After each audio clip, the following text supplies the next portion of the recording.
જ્યારે ઝાડ પાસે પહોંચે છે ને ત્યારે વીજળી ઘર ઉપર પડે છે. 9 ઉપડી ગયા. એક નતું પણ એકના કારણે 9 બચતા હતા. એટલે મારી દ્રષ્ટિએ આપણે એમ વિશ્વાસ રાખજો, અત્યારે દુનિયામાં જે થવું હોય થાય, પ્રમુખ સ્વામી મહારાજના એકના પવિત્ર રહેનાના કારણે આપણે સૌના દેશકાળ સારા છે. તમારા તો સારા થઈ જ જાય જો તમે મળો. આજે જ બપોરે અમદાવાદ મંદિરની અંદર અમે હતા, ત્યારે એક ભાઈ બહારના હતા, બહારગામથી આવેલા, સીધા લગભગ બપોરે 1 વાગે મળ્યા. હોશે હોશે મને પગે લાગ્યા અને હું પહેલી જ વાર મળતો હતો. મને કે સ્વામી મારે તો, હું તો ખાલી અહીંયા આવ્યો છું મંદિરે ખાલી દર્શન કરવા અને ખૂબ ખૂબ આભાર માનવા આવ્યો છું. મેં કહ્યું શું થયું? એ કોઈ એવા સત્સંગી નતા, ગુણભાવી હતા. મેં કહ્યું કેમ, શું થયું? એ કે સ્વામી હવે હું સાચી વાત કરું. વાત સાંભળજો એની. સંતની નજીક માણસ આવે છે ને તેના જીવન, એની દુનિયા તો બચી જ જાય છે.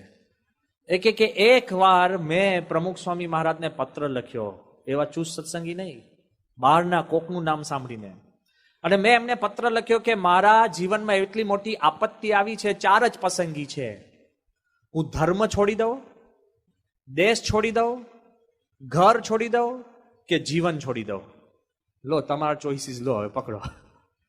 ચોઇસીસ પણ છે ને ફોસ્ટિયન ડાયલેમા જેવું છે. ચોઇસીસ પણ સારા નથી. એક પણ ચોઇસ સારો હોય તોય આપણે કંઈક માની શકીએ. હવે મેં કીધું તો હા સ્વામીએ તને ચોઇસ શું આપી દીધો? આમાંથી ચોઇસ શું આપવાનો? આ 4માંથી હું શું કરું? મેં કહ્યું પ્રશ્ન શું થયો હતો? એ કે મારી પત્ની એ કોઈક પર પુરુષ સાથે, પરધર્મી, એની સાથે મારું અપમાન કરીને ભાગી ગઈ, અને મેં એટલી બધી, મારે તકલીફ થઈ ને આ છે ને વેર ઝેર આમ તેમ, એટલી બધી તકલીફ થઈ ગઈ હતી. અને પરધર્મી મહાપ્રશ્ન, એટલે કે મેં આ 4 વસ્તુ નક્કી કરી હતી. ત્યારે સ્વામીએ મને શું લખ્યું ખબર છે કાગળમાં? સ્વામી કીધું તારો ભૂતકાળ છોડી દે અને વેરઝેર છોડી દે, શાંતિથી રહે. એટલે કે અત્યારે હું જીવું છું. આપણા પસંદગીઓને ચોઇસીસ જુદા હોય છે, અને સંત જે તમને આપે ને ચોઇસ ને પસંદગી, એ કંઈક ઓર હોય છે, જુદી હોય છે.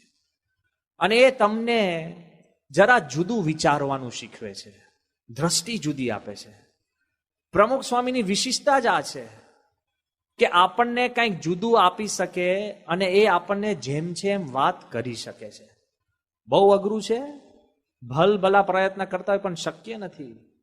સ્વામી પાસે ઇલેક્શન કમિશનર આવ્યા હતા જ્યારે ભારતની અંદર ઇલેક્શન ચાલતું હતું, અને બહુ પ્રેમથી સ્વામીનો મહિમા સાંભળીને પ્રમુખ સ્વામી પાસે આવ્યા, અને એને પાછું થોડીક સ્વામિનારાયણ સંપ્રદાયનું જ્ઞાન પણ ખરું. એને આવીને સ્વામીને વાત કરી કે મેને આપકી શિક્ષાપત્રી પઢી હૈ. એને કઈ સ્વામી પાસે આવ્યા, શિક્ષાપત્રી વાંચી. પછી એને શું કીધું ખબર કે if there was one verse, કે એક શ્લોક, if there was one verse you had the choice to change in relevance to modern times.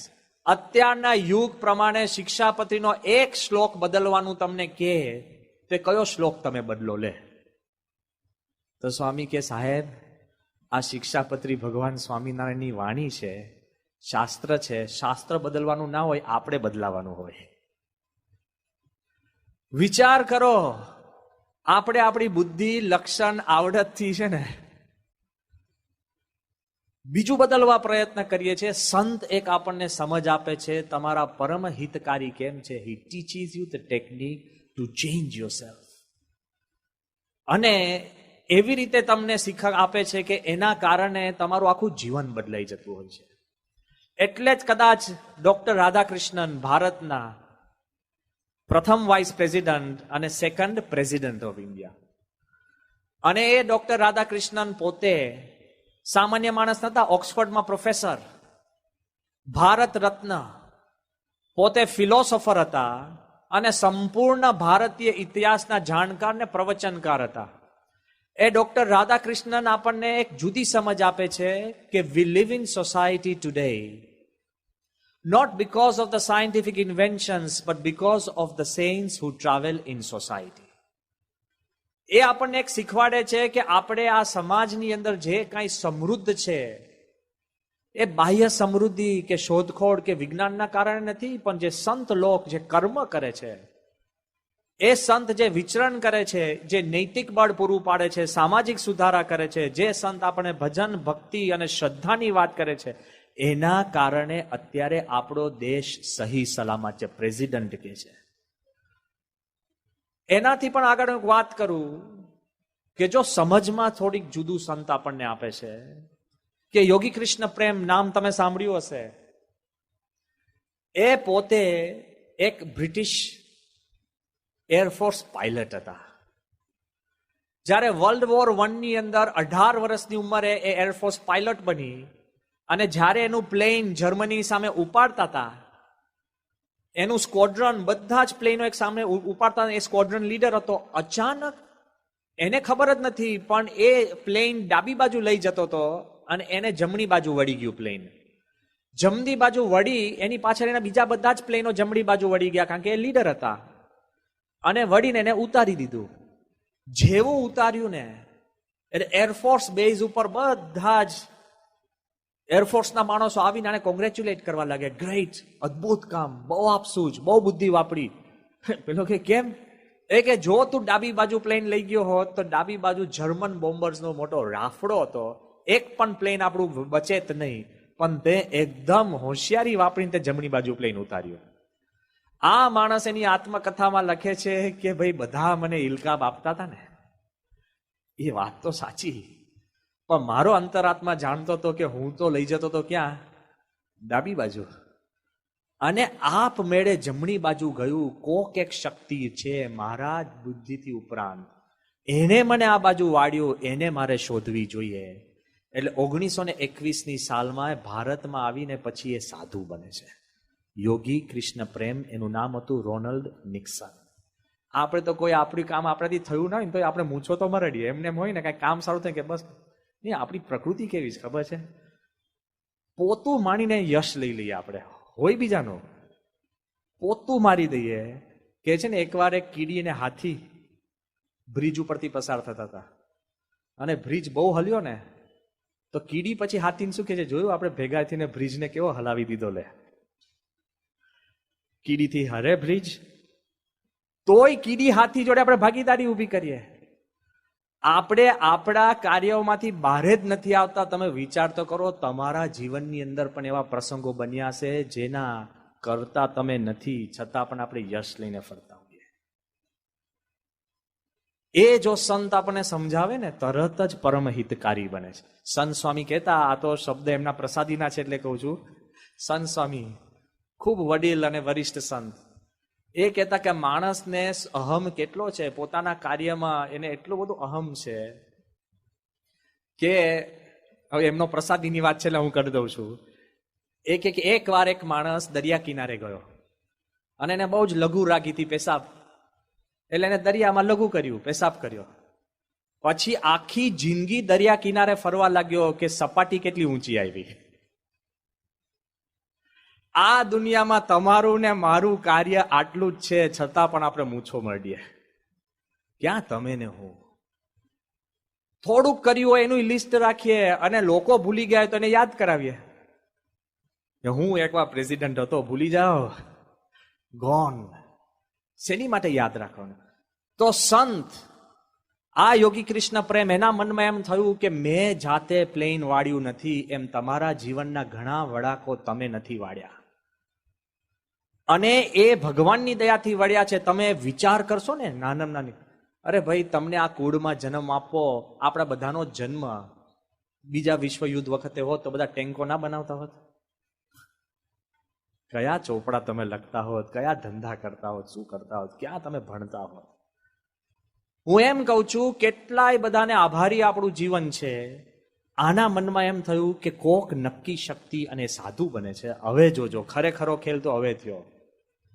એ સાધુ બનીને ભારતીય ટ્રેનમાં, જ્યારે હું તો કહું 1927 અને 30ની સાલમાં જ્યારે બ્રિટન ઇંગ્લેન્ડ ઇન્ડિયા ઉપર રાજ કરતું હતું અને જ્યારે ધોળિયાઓને એમ હતું કે આપણે જે રંગવાળા કહેતા કે ઇન્ડિયન્સ, એને નેટિવ્સ ગણતા હતા, તુચ્છ, સામે ઉભાય ના રહે, ગણે નહીં, સ્લેવ્સની જેમ રાખતા હતા. એ પરિસ્થિતિમાં એક ઓક્સફર્ડમાં પાછો અભ્યાસ કરનાર કેમ્બ્રિજનો પ્રોફેસર હતો આ, અને એ પાછો એરફોર્સ પાયલટ, અને એ જ્યારે સાધુ થાય અને જ્યારે ટ્રેનની અંદર મુસાફરી કરતા હતા ને, ત્યારે યોગી કૃષ્ણ પ્રેમ એક સામાન્ય ઇન્ડિયન્સ બધા બેઠા હોય એવા ગરીબ ને સામાન્ય માણસો એના કમ્પાર્ટમેન્ટમાં જઈને બેઠા. દોડ્યો, એમાં એક અંગ્રેજ બાઈ, પૈસાદાર, મોટી કોઈ અધિકારીની પત્ની હશે ને, એકદમ કેફથી આવીને એને આને જોયો. બ્રિટિશ ભગવાધારી એટલે ભિખારી એમને એમ બેઠો હતો અને ઇન્ડિયન્સ નેટિવ્સ જોડે. એટલે પેલી બાઈનો પિત્તો ગયો. એ કે આર યુ બ્રિટિશ? તો પેલો કે વોઝ, કે હતો. તે કે why are you sitting with the natives? Natives એટલે આ બધા સામાન્ય એકદમ જૂનવારે આપણે નેટિવને શું કહો? દેશી. હા, દેશી. હા, બરાબર છે, એક્ઝેક્ટ શબ્દ. તો કે આ બધા દેશીઓ જોડે કેમ બેઠો છે તું? Why are you sitting with the natives? એક it is my place by choice, કે મેં પસંદ કરીને આ જગ્યા લીધી છે. અને પેલી બાઈની તોરીને પિત્તો ગયા કર્યો. એ કે why have you left England? England કેમ છોડી દીધું? કે ઇંગ્લેન્ડ ઇઝ એન એમ્પાયર, સામ્રાજ્ય છે, ને ઇન્ડિયા એ તો સ્લેવ છે, ગુલામ છે. એ કે ત્યાં ઇંગ્લેન્ડમાં શું નતું તારી પાસે કે તું ઇન્ડિયા આવીને રહે છે અને નેટિવ્સ જોડે પડી રહ્યો છે? એ કે ઇંગ્લેન્ડમાં તું શું કરતો હતો? કે I was a professor in Cambridge. ચૂપ, આ તો ભણી જ નહીં હોય. જો બહુ કેફમાં હોય ને એને કાંઈ બહુ હોય નહીં પાછું, કારણ કે એનો કેફ જાજો હોય. તો એને એ કે I was a professor in English. એ કે તારા દેશ માટે તને મમત્વ નથી? એ કે I was a pilot in world war 1. તે તો ઘરે રોટલાય નહીં કર્યા હોય. હું તો દેશ માટે લડી ચૂકેલો છું. અને પછી પેલી બાઈ કે છે કે what has India given you? What has India given you that you have બિટ્રેડ your own country? What has India given you? ત્યારે શાંતિથી યોગી કૃષ્ણ પ્રેમ એના નાના એક થેલીમાંથી કૃષ્ણ ભગવાનની મૂર્તિ કાઢે છે કે madam, India has given me Krishna, can England give me Krishna? અને કે in India I have found gold dust, કે સંતની ચરણ રજ એ સોનાની રજકણ છે. એક અંગ્રેજ ધોડિયો આવીને આપણને શીખવાડી જાય ને આપણા જીવમાં મહિમા ન હોય? વિચાર કરજો કે સંત સમાજમાં ફરે છે એટલે સંત પરમ હિતકારી છે, સંત ભક્તિનું પ્રદાન કરે છે, ભગવાનમાં જોડે છે એટલે સંત પરમ હિતકારી છે. પણ એમાંય સમજવા જેવું નથી કે સંત પાસે એવી બુદ્ધિ અને લાયકાત છે નહીં. ન મળ્યું ખાવાને થઈ ગયા બાવા, કે બહુ જાજી સૂચના હોય તો બેસ્ટ ઓપ્શન ભગવા પહેરી લો, એમને હાલશે. અને હું એમાંય કહું છું, ઘણા તમારી પાસે બને, કારણ કે અમારો જે તમે બધા ધંધાદારી છો, તમારા ધંધામાં કેટલા ટકા છૂટે? હા, કોકમાં 5%, 10%, કેટલા ટકા છૂટે? બોલો કંઈક, મને સમજ નથી પડતી. 10%. એકાઉન્ટ, ચાર્ટર્ડ એકાઉન્ટન્ટ છે ને, એટલે એમને બધું બાય ધ બુક કેવું પડે. વાંધો નહીં, 10%, 20% છૂટે ને એટલે તો ભયો થઈ ગયો. અમારામાં કેવું છે ખબર છે? કે તમારામાં અડધા લોકો અત્યારે મારી પાસે આવે, હું આવું કરતો નથી પાછો, આ તો ખાલી કહું છું, મારે બીજાનું શા માટે બોલ. અડધા લોકો મને કે સ્વામી વરસાદ પડશે, મારે અડધાને હા પાડવાની, અડધાને ના પાડવાની. 50% સક્સેસ રેટ થઈ ગયો કે નહીં? જો આવી રીતના લોકો ભરમાય છે ખોટા. હવે જેને પોતાના વચનની પેલો કે મારો રોગ જશે, હા કે ના જ છે, એમાં ક્યારે જશે તો કહેવાનું હોય નહીં. જો એમ ભરમાતા હોય છે. પણ જો સંત પણ છે ને, એ બુદ્ધિશાળી છે, સમજે છે, આ દુનિયાનું સમજે છે, અને એ મૂકીને એના ઉપરાંત જઈને જ્ઞાન સફર છે. મારે એ વાત આજે આપને કરવી છે કે પરમ હિતકારી કેમ છે કે સમજીને બધું છોડ્યું છે, સમજીને સમજાવે છે. એમને શ્રદ્ધાની વાત નથી કરતા. શ્રદ્ધાની વાત તર્ક સમજીને તર્ક ઉપર જઈ અને પછી શ્રદ્ધાની વાત કરે છે. એમને કોઈ બહારનો કોઈ માણસ હસ્તી સમજે નહીં. જ્યારે Alexander the great, Sikandar Bharat ઉપર આવે છે. હવે સિકંદર આપણે બધા બોલીએ છીએ ખરા, સમ્રાટ સિકંદર, પણ ઓર્ડિનરી માણસ નહોતો. 18 વર્ષની ઉંમરે જ્યારે એના પિતાશ્રી કિંગ ફિલિપ, મેસેડોનિયા કરીને નાનો, આટલો જ નાનો ખાબોચિયા જેટલો દેશ, હા, ખાબોચિયા, શ્રીલંકા કરતાંય નાનું મેસેડોનિયા, હું તમને સમજાવું છું. એનો રાજા, એના બાપ હતા કિંગ ફિલિપ્સ, એ જ્યારે મરી ગયા ને અને જ્યારે એને રાજગાદી મળી ને ત્યારે મેસોડોનિયાના અનંત ભાગલા હતા. 18 વર્ષથી 21 વર્ષ સુધી એને મહેનત કરીને પોતાનું નાનું બચુકડું રાજ્ય ભેગું કર્યું. સિકંદર 21 વર્ષની ઉંમરે એને ઇજિપ્ત ઉપર ચઢાઈ કરી. ઇજિપ્તે તો એકદમ સાધન મૂકી જ દીધા, હાર સ્વીકારી લીધી કે હવે મારે જો લડવું નથી. એટલો પાવરફુલ 21 વર્ષ. 25 વર્ષની ઉંમરે એને પર્શિયા, જે તે વખતનું સામ્રાજ્ય ગણાય, અત્યારે કોઈક અમેરિકાની ઉપર ચઢાઈ કરીને જીત મેળવે ને એવું પર્શિયા, ડાયરિયસ કરીને બહુ મોટો એનો રાજા હતો, 25 વર્ષની ઉંમરે સિકંદરે આખું કબજે કરી લીધું. 28 વર્ષની ઉંમરે એ ભારત સુધી પહોંચી ગયો. 28 વર્ષની ઉંમરે. આપણે જે માનતા હોય તે અંતે ગમે તેટલી લડાઈ પોરસે આપી હોય, પણ અંતે પોરસ હારી ગયો. બરાબર. એવું કહેવાય છે કે 2 વર્ષ સુધી સિકંદર એનું સૈન્ય છૂટક છૂટક રીતે ભારત, તક્ષશિલા, એની બાજુ એ લોકો ફરતા મળતા બધું. એક પણ યુદ્ધ સિકંદર હાર્યો નથી. જે વ્યક્તિ એક પણ યુદ્ધ ન હારે ને એને પાછું વળવાનું એમને વિચાર ન જ આવે. યસ, ઇટ ઇઝ ટ્રુ કે એના સૈનિકોએ મ્યુટિની કરી, એ બધું જ કરે, પણ બધું દબાવી શકે. જે હાર્યો નથી એક પણ યુદ્ધ. તક્ષશિલાની આજુબાજુનો પ્રસંગ છે. ઘણા બધા કે છે દંડામીસ પણ સિકંદરને મળ્યો, પણ એકવાર સિકંદરને ખબર પડી કે આજુબાજુના સબાસ કરીને જે બધા રહેવાસીઓ હતા એને અમુક સંતોએ ચઢવ્યા હશે અને સિકંદરની સામે રિવોલ્ટ કરવાની વાત હતી. એટલે સિકંદરે 10 ભારતના એવા સાધુઓ, બહુધા તો નાગા બાવા હતા, હું એ કહું છું, હવે જેની પાસે કોઈ વસ્ત્ર નહોતું, કાંઈ જ નહીં, બહુધા, એને સિકંદરે એના સૈન્યથી ભેગા કર્યા છે. ભેગા કરીને હવે સાંભળો, સિકંદર ત્યાં ઉભો રહે છે જાતે અને એને કહે છે કે એક એકને હું પ્રશ્ન પૂછીશ, જો જવાબ સાચો પડશે તો જીવશો, નહીં પડે તો અત્યારે જ માથું વઢાઈ જશે. મારા સૈનિક ચારે બાજુ છે. પ્રશ્નોત્તરી સાંભળજો, બહુ અદ્ભુત છે. આ અઘરી છે પણ સમજવા જેવી છે. એક સાધુને પૂછે છે ફર્સ્ટ કે which is more in number, the living or the dead? આ જે પ્રશ્નોત્તરી છે ને, 2જી સદીના પપાયરસના નાના કાગળ ઉપર ગ્રીક ભાષામાં લખેલી મળી છે. એ હું તમારી આગળ ભાષાંતર કરું છું. આપણે લાગે તે વખત તો બધી હિન્દી, સંસ્કૃતમાં બધું અંગ્રેજીમાં કેમ કહું છું, આ તો ટ્રાન્સલેશન છે ને, એનું હવે પુનઃ ટ્રાન્સલેશન કરીશ. તો લાગે કે સિકંદરે અંગ્રેજીમાં બોલ્યો ને આપણા નાગા બાવાએ અંગ્રેજીમાં પટકાયું, પણ એનું ભાષાંતર છે. પહેલો એને પ્રશ્ન પૂછે છે કે આ પૃથ્વી ઉપર, આ દુનિયામાં કોની સંખ્યા જાજી છે, જીવતાની કે મરેલાની? હવે તમે શું કહો? જીવતા જૂજ હોય ને. અને કેટલા વર્ષોથી કરોડો માણસો મરી ગયા છે, અબજો મરી ગયા છે, જે બધાની તમે ગણતરી કરો કેટલા થઈ જાય? ત્યારે આ સાધુ શું કહે છે ખબર છે? કે મરેલાનું અસ્તિત્વ નથી, જેનું અસ્તિત્વ નથી તેને ગણતરી કરાય નહીં, એટલે જીવતાની જ હંમેશા ગણતરી વધારે રહેશે. સિકંદર અચંબો પામી જાય છે કે ના, આ વાત કંઈક એને જુદી કરી. બીજાને પૂછે છે કે what is larger, the land or the sea? કે શું વધારે મોટું છે, દરિયો કે જમીન? સાધુ શું કે છે ખબર છે? દરિયો એ જમીનનો એક ભાગ છે, એટલે જમીન મોટી છે. એટલે આપણે તો દરિયો જ કહીએ ને કે 3 times મોર, આપણે તો ભણાયું છે, પણ દરિયા જમીનની નીચે પણ દરિયાની નીચે પણ જમીન છે કે નહીં? એ કે દરિયો એક જમીનનો ભાગ છે, એટલે જમીન મોટી છે. ત્રીજો પ્રશ્ન પૂછે છે કે what is stronger, life or death? વધારે શક્તિશાળી શું છે, જીવન કે મરણ? આપણે શું કહીએ?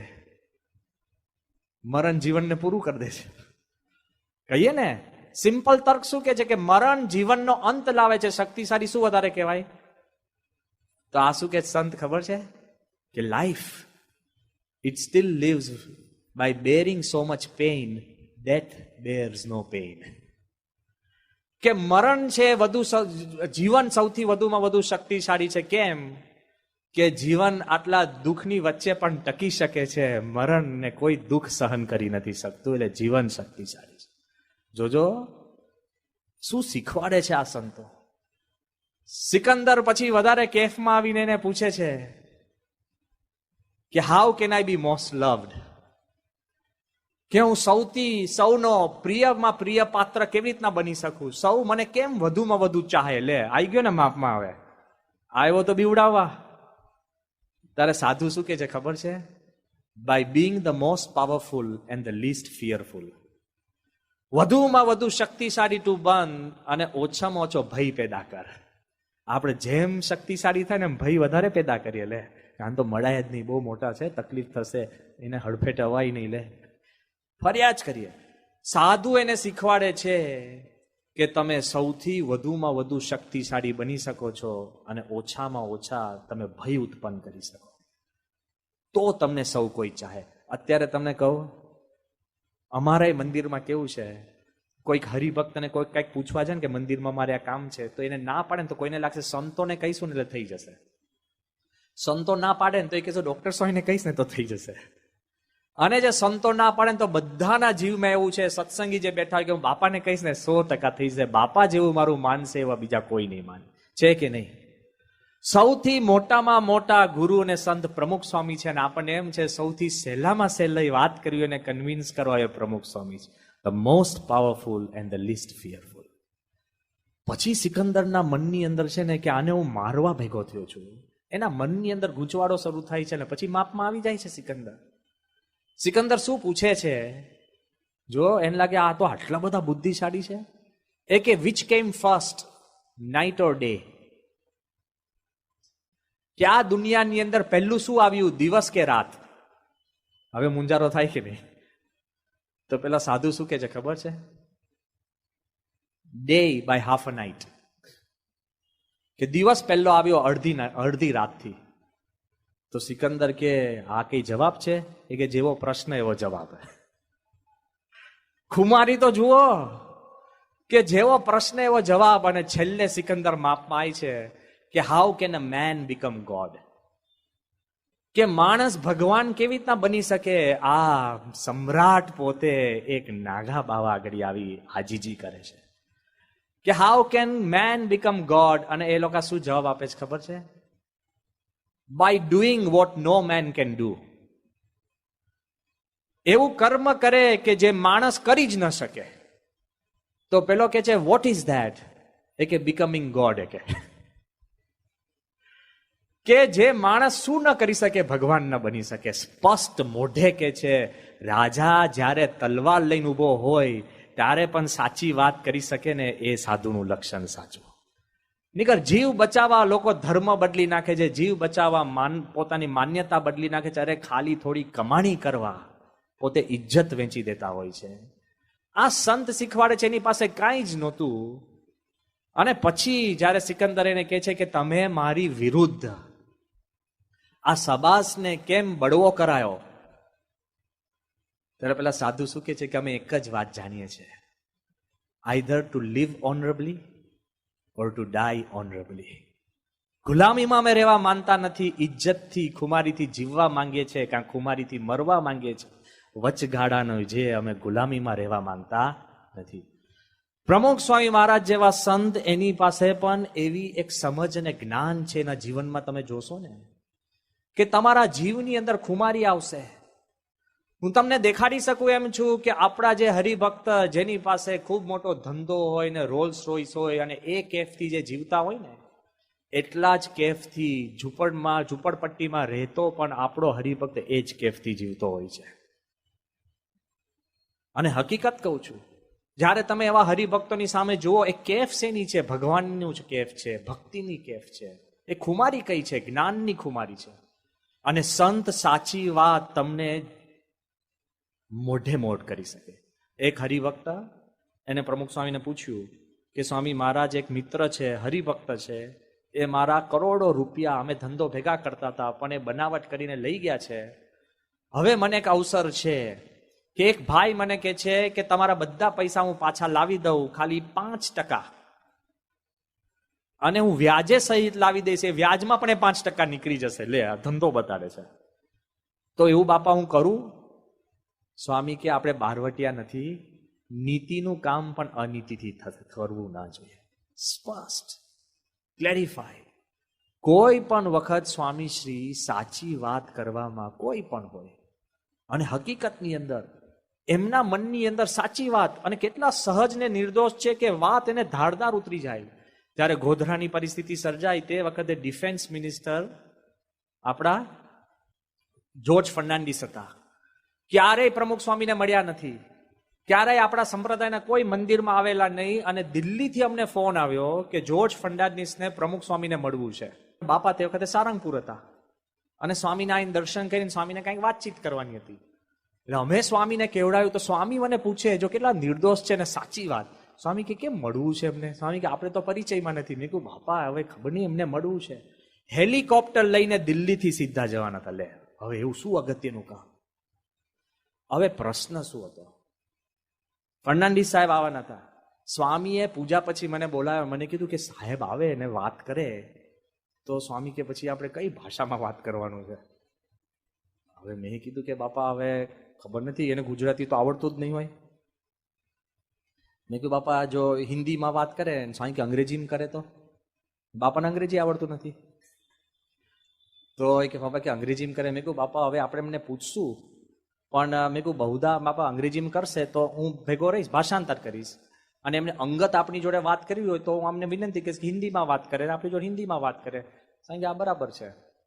હવે એની અંદર જ્યારે ફર્નાન્ડિસ સાહેબ દર્શન કરીને સ્વામીની રૂમમાં આવ્યા, રૂમમાં આવીને જેવા બેઠા ને પહેલી જ વાર બાપાને મળે છે.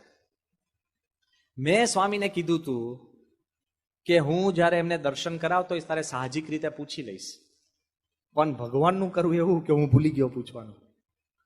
અને આવીને બેઠા ફર્નાન્ડિસ સાહેબ, બાપા બેઠા હતા, એટલે એકદમ વાત એકદમ શાંત થઈ ગઈ. પછી બાપા મને કહે કે સાહેબને પૂછ્યું કઈ ભાષામાં વાત કરવાની છે? લે મેં કહ્યું બાપા હું પૂછું છું. સાંજે પૂછી લે ને અત્યારે. મેં કહ્યું બાપા પેલા દેખાય બિચારાને કેટલા સરળ અને સાહજિક છે સ્વામી. બાપા કે પૂછી લે ને. મેં કીધું કે બાપા હું પૂછું છું ધીરે રહીને, આપણે ધીરે કાનમાં પૂછીએ ને. હવે અમે જયારે આ ચર્ચા કરતા હતા ને એટલે તરત જ ફર્નાન્ડિસે સાહેબ કીધું કે વોટ ઇઝ સ્વામી આસ્કિંગ? ઇંગ્લિશમાં પૂછ્યું. સ્વામી શું પૂછે છે? સાહેબ કે જો પૂછે છે. લે મેં કહ્યું એ નથી પૂછતા કઈ. એટલે મેં કીધું પ્રમુખ સ્વામી ઇઝ આસ્કિંગ કે in which language will have the conversation? Swami પૂછે છે. તો એને એમ થયું કે પ્રમુખ સ્વામી અનેક ભાષા જાણે છે. એ કે I don't know many languages. હવે પ્રમુખ સ્વામી કોઈ એવી ભાષા નતા જાણતા. તો એને કીધું કે એસે તો મેરી ગુજરાતી અચ્છી નહીં હૈ, मैं समझ सकता हूं. यानी हिंदी में कहा मेरी गुजराती अच्छी नहीं है, तो हिंदी अच्छी है मगर गुजराती अच्छी नहीं है, वो मूंझावा लेगा. तो स्वामी के साहेब जेવું તમારી ગુજરાતી છે ને એવું મારું હિન્દી છે, વાંધો નહીં આવે. લે હવે આમાં કાંઈ બીજી વસ્તુ નથી, એટલી સિરિયસ વાત કરવા આવ્યા હતા પણ એટલા બધા હસ્યા છે, એટલા બધા આનંદમાં આવી ગયા કે એ જીવ્યા ત્યાં સુધી મને કેટલી વખત એને કહ્યું હશે કે મને પ્રમુખ સ્વામી મહારાજની ભાષા યાદ રહી ગઈ, એ હૃદયની ભાષા હતી. સંત જોડે વાર્તાલાપ હતો જુદો, ટેકનિકલ ભાષા હતી જુદી, પણ જે એને જે સંચાર થયો ને એ સંચાર હતી એ ભાષા હૃદયની. મારે એટલું જ કહેવું છે કે આપણા મનની અંદર જ્યારે આ વાત સ્પષ્ટ હોય કે સંત જોડે જ્યારે આપણે જોડાયા હોય ને ત્યારે એની ભાષા કંઈક જુદી છે, એની ભૂમિકા કંઈક જુદી છે, એની વાત કંઈક અલગ છે.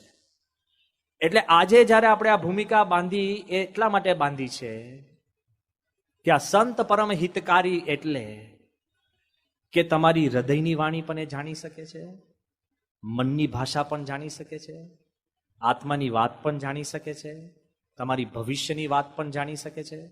અને એ વાત પ્રમુખ સ્વામી મહારાજની એક વિશિષ્ટ ખૂબી છે. એટલા માટે આજે મારે આપને એક જ આગ્રહ કરવો કે અત્યારે હું ખાલી આપને જાહેરાત કરું કે પ્રમુખ સ્વામી મહારાજ જે વાત અત્યારે સારંગપુર છે, પણ આવતીકાલે સ્વામીશ્રી અમદાવાદમાં પધારવાના છે અને સીધા અહીંયા આગળ સેટેલાઇટ આવવાના છે. તો શું થાય? કેટલો આનંદ થાય. વાય કે અત્યારે લાખો માણસ પ્રમુખ સ્વામીની 5 મિનિટ મુલાકાત માટે. મને યાદ છે કે જ્યારે મોદી સાહેબની વરસગાંઠ હતી ત્યારે એમણે ફોન કર્યો તો સ્વામીની તબિયત નરમ હતી. મેં કહ્યું અત્યારે સ્વામી બહુ ઝાઝું બોલી શકે એમ નથી, થાકેલા છે, તો કે મને ખાલી એકલા શ્વાસોશ્વાસ સંભળાવો, એનાથી પણ મારા આશીર્વાદ હું માનીશ. મારે એટલી વાત કરવી છે કે જે ખાલી શ્વાસોશ્વાસ, વાણી, હાજરીને પણ આશીર્વાદ આપણે સૌ માનતા હોય, તો પ્રમુખ સ્વામી સાથે તમને 7 કલાકની મુલાકાત હોય તો તમે શું કહો? મને કહો. હવે 7 hours વિથ સ્વામીશ્રી. હવે આવતા 3 જે દિવસો છે ને, એનું ટાઇટલ મેં આપ્યું છે 7 hours વિથ પ્રમુખ સ્વામી મહારાજ. 7 કલાક તમે પ્રમુખ સ્વામી મહારાજ જોડે બેઠા હો તો તમે એમને શું પૂછો? કે ચાંસદમાં જન્મ્યા તો એવું પૂછો? તમે એવું પૂછો કે સ્વામીશ્રી તમને શાસ્ત્રી મહારાજ 28 વર્ષની ઉંમરે સંસ્થાના પ્રમુખ બનાવ્યા હતા? તમે શું પૂછો? Think about. હું તમને હોમવર્ક પૂછું, ધેન કમ ટુમોરો. 7 કલાક તમને પ્રમુખ સ્વામી મહારાજ સાથે તમને મુલાકાત હોય, એક્સક્લુઝિવ મુલાકાત. What will you ask and what will happen in your mind? We will be discussing tomorrow. અને 7 કલાકની ખૂબી શું છે? તમને લાગે કે બસ 7 કલાકમાં હું સ્વામીનો પરિચય મેળવું, પણ કેવી રીતના મેળવો?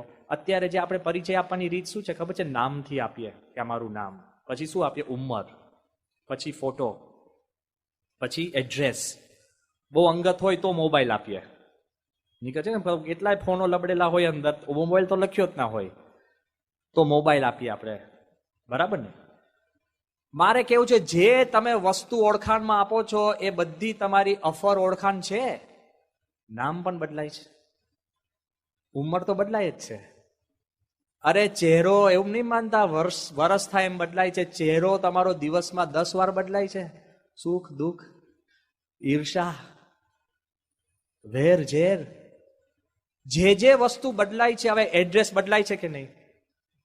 અને મોબાઈલ ઢગલો વાર બદલાય છે. આપણે જેને પરિચય માનીએ છીએ આપણો પરિચય નથી. પરિચય શું છે? Who are you? I want to ask you, who are you? તમે તમારો પરિચય કેવી રીતના આપો છો ખબર છે? બધા જ તમારા ભૂતકાળના સ્મરણો, કે હું અહીંયા ભણેલો, અહીંયા ડિગ્રી લીધી, આટલું કામ કર્યું, મારું નામ આ છે, મારું આ છે, જે કાંઈ હું આનો દીકરો છું, એ બધા જ તમારા your memory is you. Are you clear? Your mind is you. હવે હું તમારી મેમરી ઇરેઝ કરી દઉં તો હાથ, પગ, આંખ બધા સરખા છે. તમને પૂછો તમે કોણ છો? લે, યાદ રે? તમે ક્યાં જાઓ છો? કે હું વિચારું છું હું કોણ છું. લે, તમારી પાસે અબજો રૂપિયા હોય તો એનો કોઈ ભાર રે? You are your mind and you are your memory. કોઈનો પરિચય લેવો હોય તો પહેલા એના મનનો પરિચય કેળવવો પડે. મનનો. અને મનનો જો પરિચય કેળવો ને તો માણસનો તમે પરિચય પ્રાપ્ત કરી શક્યા કહેવાય. ટૂંકમાં જ મારે તમને અત્યારે વાત કરવી છે, જે પ્રમુખ સ્વામીની નજીકમાં સાહજિક રીતે આવ્યા છે ને એને શું ચમત્કાર થયા છે, બધાના મનમાં એક થાય છે, પ્રમુખ સ્વામી એ કોણ છે? 1985ની સાલમાં જોસેફ મુટુરિયા, ઈસ્ટ આફ્રિકા એટલે કેન્યાના પોતે સેટલમેન્ટ મિનિસ્ટર, એને તો પ્રમુખ સ્વામીના દૂરથી સ્ટેજ ઉપરથી દર્શન કર્યા અને ખાલી પ્રમુખ સ્વામી 200 સંતોને દીક્ષા આપતા હતા. એના મનમાં એમ થયું એના જિંદગીનો મિત્ર કોણ? દારૂની બોટલ. એની પત્ની ક્રિશ્ચિયન ધર્મ પાડે, આઈ ક્રિશ્ચિયન. એટલું બધું એને દારૂનું વ્યસન હતું કે ઘણીવાર એસેમ્બલીમાં એને ઊંચકીને લઈ જવો પડે મિનિસ્ટર. એના દીકરા દીકરીના પૈસા, ભણવાના પૈસા પણ દારૂમાં વાપરતા. આ માણસને એક વિચાર આવ્યો પ્રમુખ સ્વામીના એક સાહજિક સહવાસમાં કે આટલા બધા નાના સંતોને સંસાર વ્યવહાર છૂટી જતો હોય તો મારો આ મિત્ર હું દારૂને કેમ ના છોડી શકું? તે દિવસે એને વચન લીધું ને દારૂ છોડ્યો. અત્યારે આ 20-25 વર્ષથી એને જિંદગીમાં દારૂનું ટીપું મળે મૂક્યું નથી. વિચાર કરો, એક સાહજિક સંપર્કની અંદર. અહીંના જ આપણા ભક્ત છે, સત્સંગી નથી, હર્ષદભાઈ બ્રહ્મભટ્ટ, અત્યારે અદાણીની અંદર એ પોતે એડવાઇઝર છે. હોશિયાર, બુદ્ધિશાળી, 12 કે 14 વર્ષની ઉંમરથી એને બીડીનું વ્યસન. એકવાર મેં અમદાવાદ મંદિરના ચોકમાં બેઠેલા જોયા, સત્સંગી નહીં, હું જાણું નહીં. મેં કહ્યું ભાઈ તમે કેમ આવ્યા છો? કે ભાઈ મેં એવું સાંભળ્યું છે કે પ્રમુખ સ્વામીને હાજરીમાં વ્યસન છૂટે છે. મેં કહ્યું હાલો જલ્દી, પ્રમુખ સ્વામી ઉપર જ છે. કે સ્વામી પણ ઉભા રહો, મારો કેસ છે ને ઓલિમ્પિક જેવો છે. હું 41 વર્ષથી સિગરેટ પીવું છું, 41 વર્ષથી, નાનો હતો ત્યારથી અત્યાર સુધી. મેં કહ્યું વાંધો નહીં, ઘણા બધા પીવે, તમે ચાલો ને સ્વામી પાસે, કંઈક સાહજિક રીતે કંઈક ચમત્કાર થઈ જાય તો થઈ જાય, તમારું જીવન સુધરે. એ કે સ્વામી પણ ચાલતા ચાલતા એને મને વાત કરીએ કે સ્વામી મારા દીકરાનો જન્મ થયો, એના માથે હાથ મૂકીને મેં વ્યસન મૂક્યું હતું તોય ચાલુ થઈ ગયું. મારા પિતા ધામમાં ગયા, એની અગ્નિ સંસ્કારની અંદર મેં વ્યસન મૂક્યું ચાલુ થઈ ગયું. હું તિરુપતિ ગયો, ત્યાં મુંડન કરાવીને મેં વ્યસન મૂક્યું ને ચાલુ થઈ ગયું. હું દ્વારકા ગયો, આપણે અહીંયા ગાડી ડાકોર ગયો, અંબાજી ગયો, ઘણા બધા તીર્થ સ્થાનમાં જઈને પણ મેં વ્યસન મૂક્યું છે, પણ મારે ચાલુ થઈ ગયું છે. એટલે મારો કેસ અઘરો છે. ત્યાં સુધી અમે બાપા પાસે પહોંચી ગયા. સ્વામી પણ ઉતાવળમાં હતા, ઉભા થતા હતા અને બધા વારાફરતી જતા હતા. અને મેં કહ્યું બાપા અમને વ્યસન છે. સ્વામીએ એનો હાથ પકડીને માથે હાથ મૂક્યો.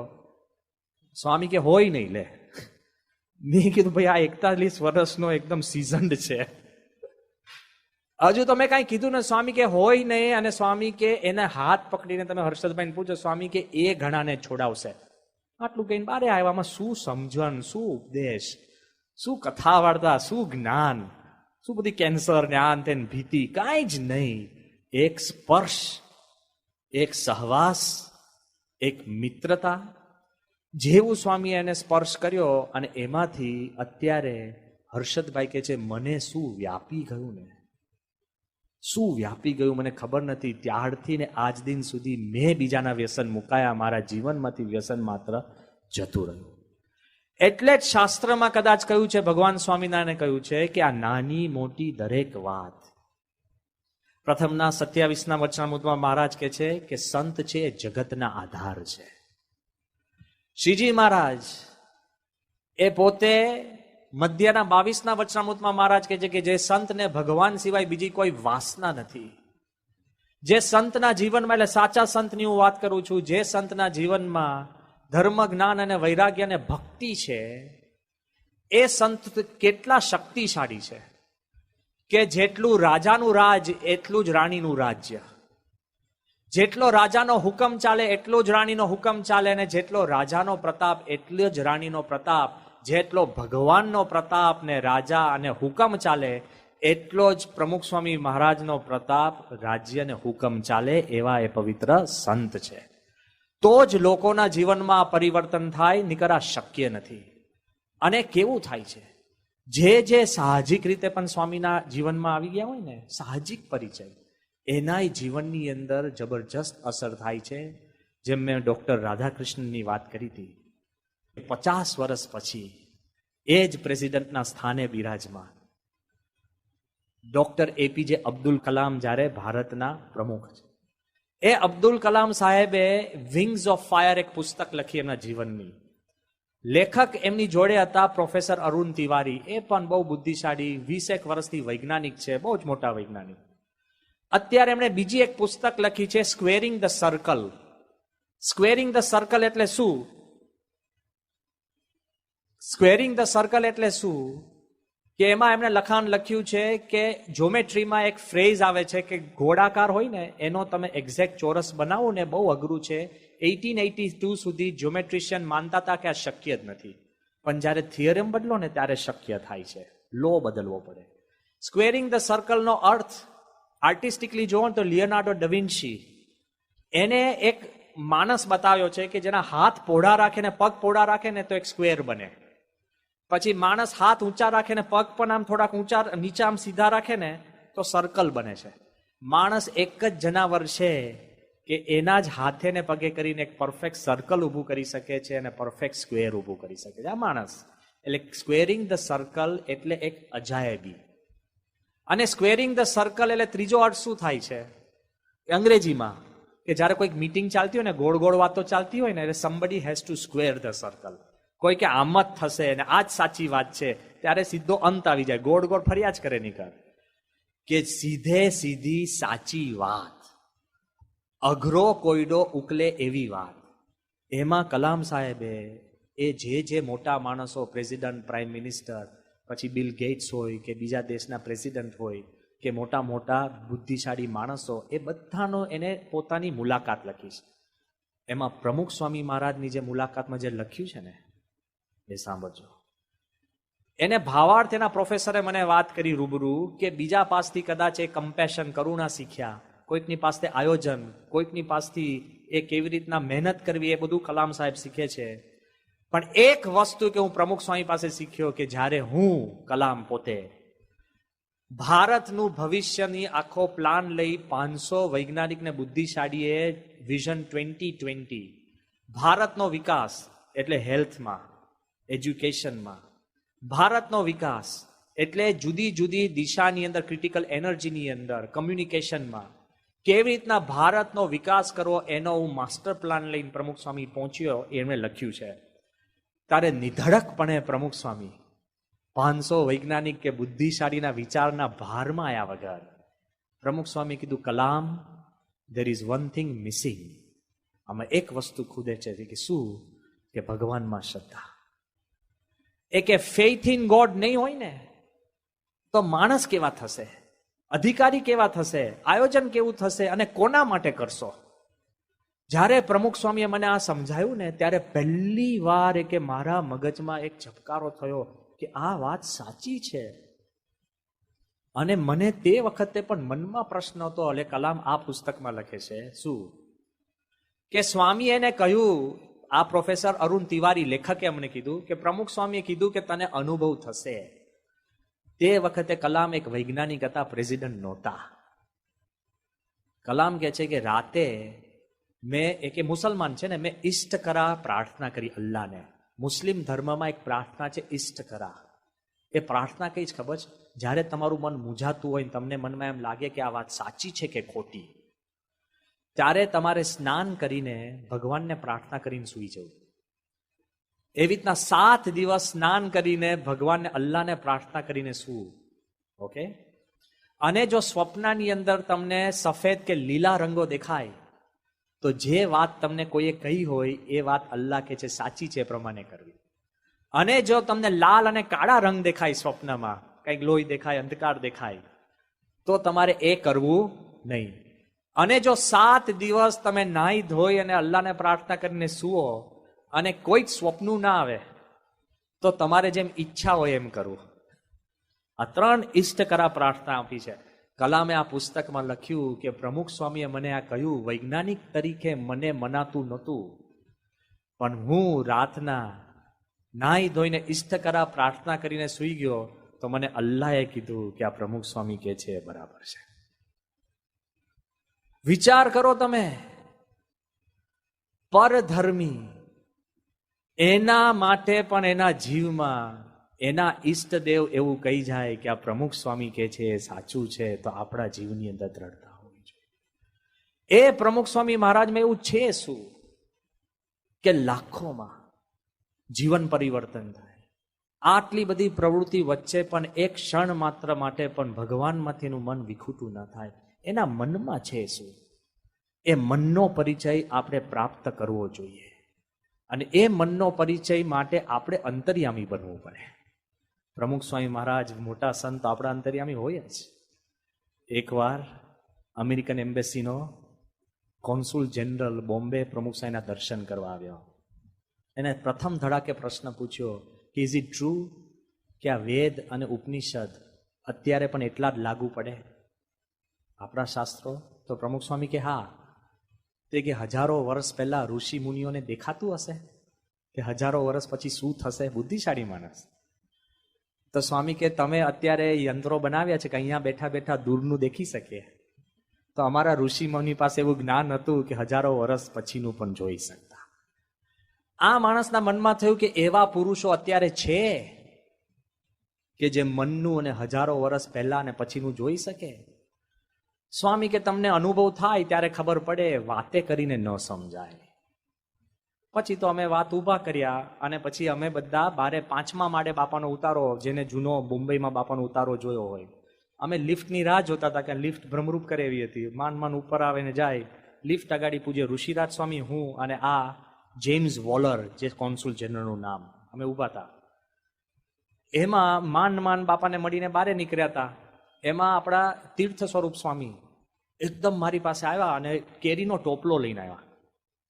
મને કે બ્રહ્મવિહારી, મેં કહ્યું શું? એ કે સાહેબને આપવાનો. મેં કહ્યું ભાઈ ભૂંડું લાગે, કેરીનો ટોપલો ના પાય, આ અમેરિકન એમ્બેસીનો માણસ છે અને કેરીનો ટોપલો પ્રસાદ હોય બોક્સમાં. એ કે ના ના ના ના આપવાનું છે. મેં કહ્યું ભાઈ નથી આપવાનું, ખરાબ લાગે, તું મારી લાજ લઈશ, તું હમણાં બાજુમાં ખસ, મને ખબર છે મોટો માણસ, બુદ્ધિશાળી, એમ્બેસીનો માણસ, અને ઉલટાનો આપણને પ્રશ્ન થશે. એને કેરીનો ટોપલો પાછો લિફ્ટમાં ઉંચકીને નીચે જાય. લે પ્રસાદ હોય તો વ્યાજબી હોવો જોઈએ ને, તમને 2 કિલોનો આપું દઉં ખભો રહી જાય. એટલે મેં કીધું હવે ચર્ચા ના કર, પાછો જાય. એને અંગ્રેજી આવડતું નથી, આને તીર્થ સ્વરૂપ સ્વામીને, અને મારી જોડે ત્યાં રકજક. મને કે ભાઈ બાપાએ મોકલ્યું છે. એ કીધું હવે બાપા કેરીનો ટોપલો મોકલે ક્યારે? હું દાયકાઓથી બાપા જોડે છું, સ્વામી પ્રસાદ મોકલે, હાર મોકલે, કેરીનો ટોપલો? મને કે બાપાએ મોકલ્યું છે. પેલો ધોડ્યો છે ને એને ચટપટી થઈ. મને કે વોટ ઇઝ હી સેઇંગ? મેં કીધું look, he is saying that our guru has just sent this basket, આટલો મોટો, અને ફ્રેશ કેરી, ઘણી વાર ફ્રેશ કેરી હોય ને એમાં પછી બધું ગુંદર જેવું બધું ચોટેલું હોય ને એકદમ આમ ચોખ્ખી ના હોય, ધોવી પડે એવી હોય, એવી હતી. મેં કહ્યું he has just sent you this basket of mangoes. I don't know, he is telling me that. પેલો મને શું કે ખબર છે? you tell your guru that he is correct. હજારો વર્ષ પહેલાના જે સાધુ પુરુષ હતા ને અત્યારે છે. એવું કેમ? વાય? એ કે when I left home, my wife had told me, don't come home without mangoes. I was just wondering where will I get the mangoes from.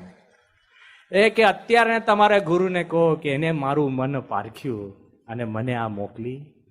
મારે આજે તમને એટલી જ વાત કરવી છે કે આવતીકાલે પ્રમુખ સ્વામીનું મન કેવું છે એના વિશે આપણે વાત કરવાના છે. એ તો આપણું મન જાણે છે. પહેલી વાર આપણે હિંમત કરીએ, આવતીકાલે પ્રમુખ સ્વામીનું મન જાણવા આપણે પ્રયત્ન કરીએ. અને આ 3 દિવસની જે પારાયણ છે એમાં પહેલે દિવસે પ્રમુખ સ્વામીનું મન કેવું છે અને એ કેવી રીતના આપણી જોડે વાતચીત કરે છે એ આવતીકાલે જોઈશું. પરમ દિવસે આપણે પ્રમુખ સ્વામીનું હૃદય કેવું છે, અને છેલ્લા દિવસે પ્રમુખ સ્વામીના આત્મામાં શું છે. આ 3 દિવસ 7 hours વિથ પ્રમુખ સ્વામી, it will help you change your life. A